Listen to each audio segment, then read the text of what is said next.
Hey guys, and welcome back to another video. Today we're doing a reaction video of Batman Arkham Knight, versus Spider-Man 2. I'll be on Team Batman because you know that's my game, and Muffin will be on Team Spider-Man because that's his game. So we're gonna see which one wins, well, at least in their opinion. So I'll also be putting the link of the original video down below. So if you guys want to see that, go ahead.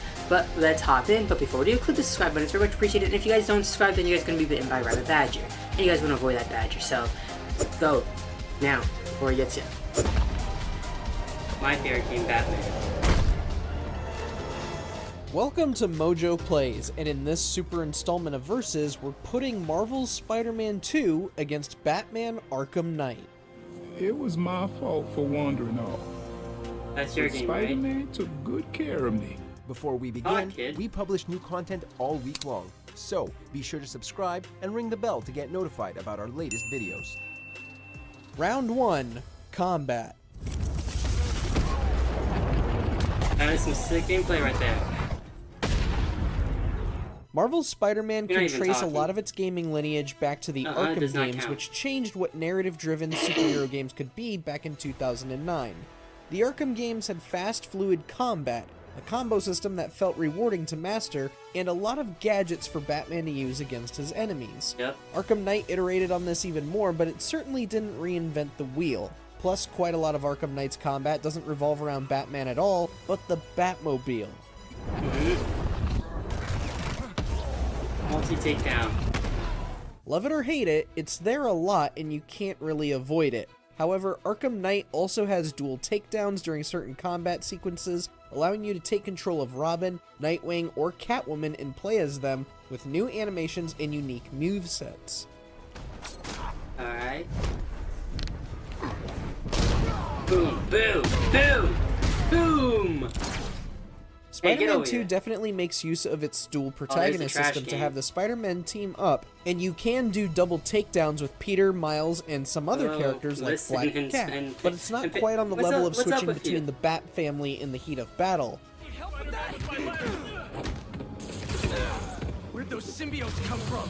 This guy's trash. Other than that, the combat is an absolute blast, even if you do have fewer gadgets at your disposal than in the 2018 game. Miles and Peter now have extra abilities unique to them, and multiple skill trees to invest in. It's all more streamlined and more dynamic than the combat in the first game, making Spider-Man 2 even more exciting, something we didn't think was actually possible. I'm making fun of the people who are playing the game right now. Ultimately, the combat in Spider-Man 2 just has more variety and more meat to it than in Arkham Knight, which is why we're giving this point to Spidey. Winner, Spider-Man 2. Okay, I swear. Man, you're making the rest of us look bad. Round 2, Stealth. Come on, I need this. I already let the base know. What was that? Spider-Man 2018 definitely emphasized stealth more, with Peter being much weaker in combat than he is in this sequel. There were many stealth arenas that were definitely drawing from the tradition begun in Arkham Asylum, something that was also replicated by Marvel in Spider-Man Shattered Dimensions. But stealth in Spider-Man was never as good as in Arkham, and Insomniac moved away from stealth significantly for Spider-Man 2.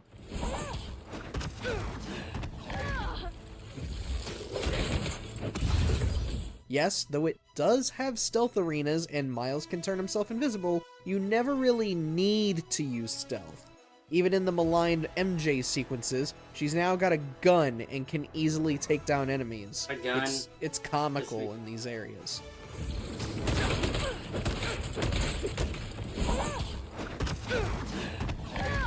On the other hand, though Arkham Knight is the most powerful version of Batman we ever see in the series, he still has to rely on stealth.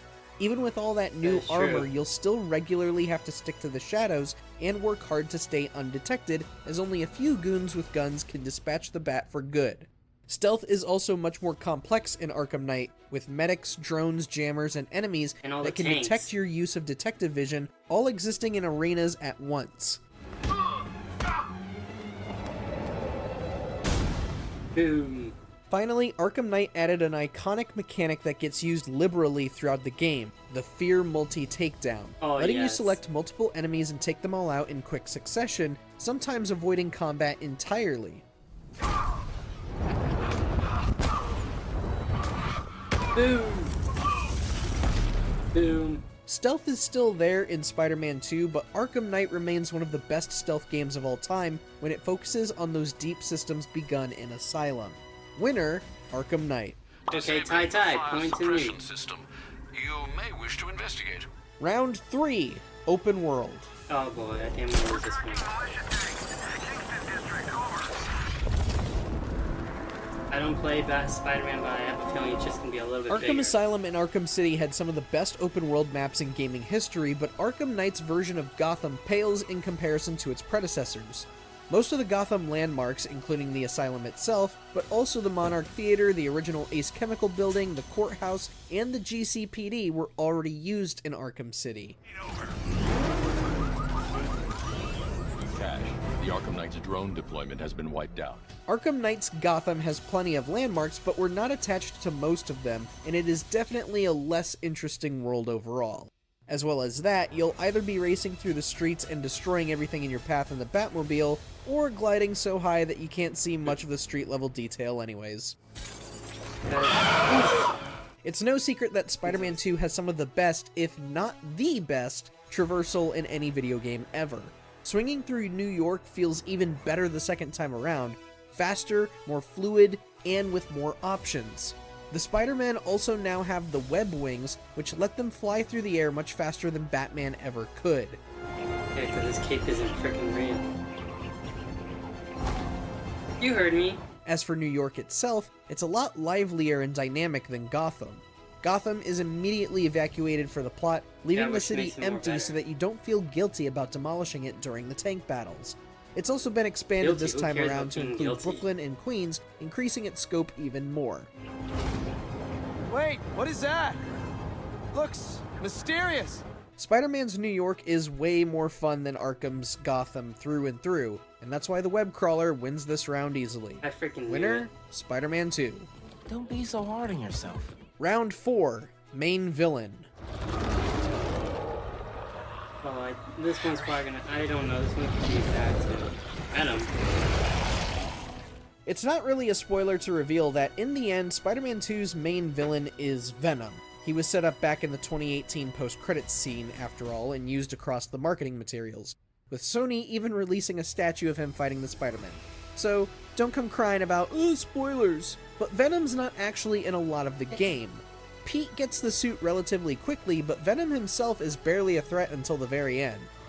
I don't know why he's not talking, he's just like being so. It's true that Venom is such Yeah, a popular villain that we don't really need this explaining to us, but looking just at the game itself, Venom isn't the omnipresent threat that a good villain needs to be. And the less said about Kraven, who also doesn't appear as frequently as he should, the better.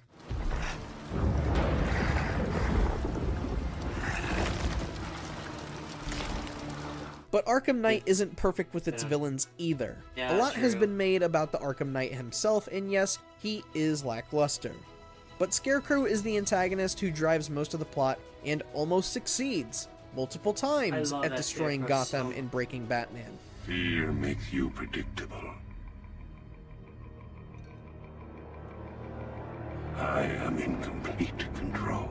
It's I through love his Crane. fear toxin and Batman's ongoing blood infection from Arkham City that the Joker reappears as the final villain Batman needs to face in the game. Scarecrow also regularly appears on billboards to talk about how he's going to fill Gotham with his toxin. Even if you don't like Scarecrow all that much, you still know he's always there, watching you.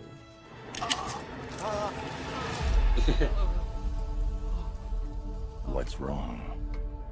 Scared. This round is definitely a very close call, with both games' approach to villains being somewhat flawed, but we're giving this one to the Dark Knight because you're at least aware of the villains for the entire game. Yep. Winner, Arkham Knight. Night again.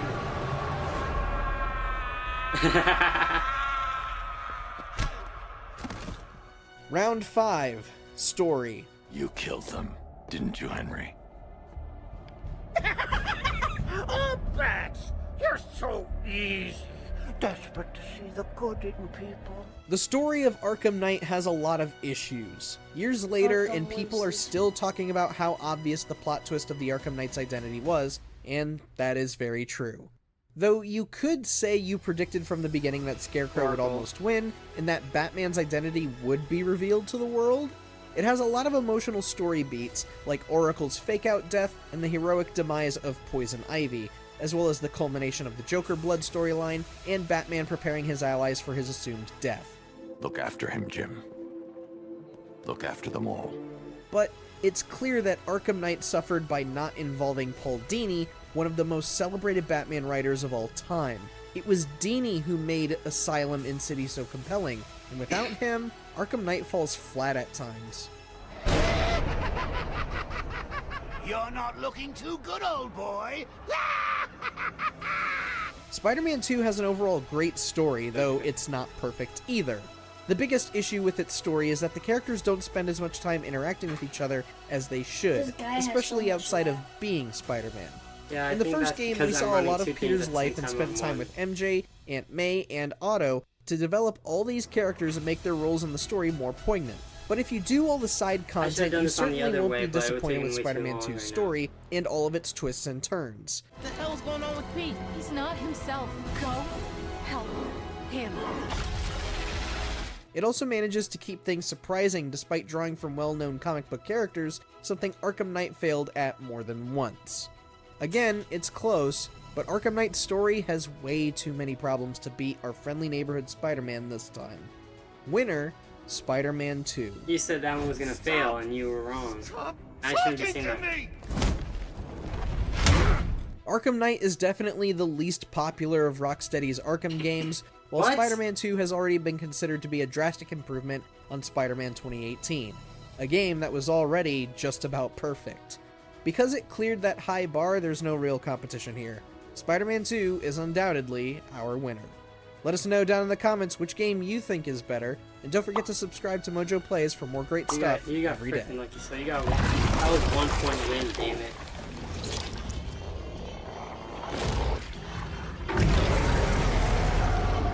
Thanks for watching. If you enjoyed the video, there's more where that No, I didn't. Also, I won. Not him. Bye. Get out of here. See you later. Bye.